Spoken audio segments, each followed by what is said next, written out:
I came down to the shores of Strangford Lough near Portaferry, looking for a secret RAF site from the Second World War.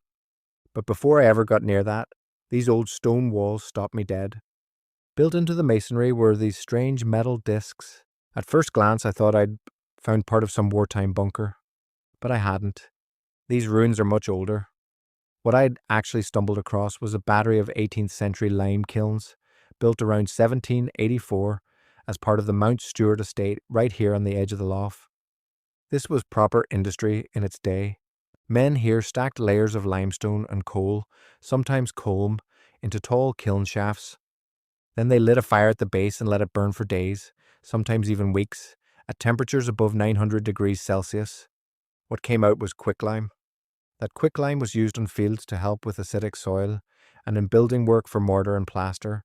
And with the water right beside them, boats could pull up here, unload stone and fuel, then carry the finished lime away again. It was the perfect spot for it. And once you start looking closely, the details are brilliant. The openings at the base are almost exactly the size of a person lying down or crawling in.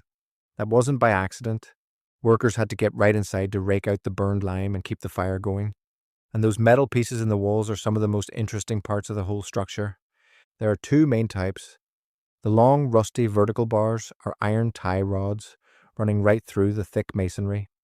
The bigger oval or disc-shaped plates with those projecting arms are called patras plates. You might also hear them called anchor plates or wall washers. The heat inside these kilns was fierce.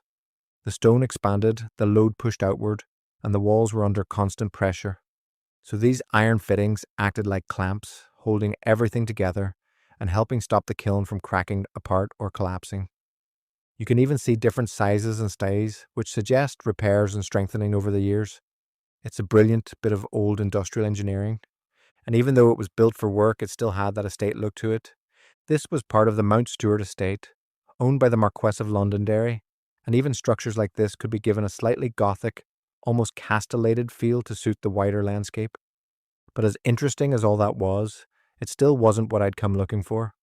I was here for something from the 1940s, so I kept going. And just a short walk further along the same shoreline in the Sea Plantation area, I found exactly what I'd been searching for.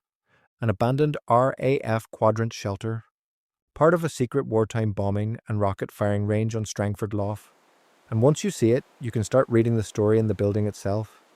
That large front opening, or what may once have been windows facing the lough, has been bricked up.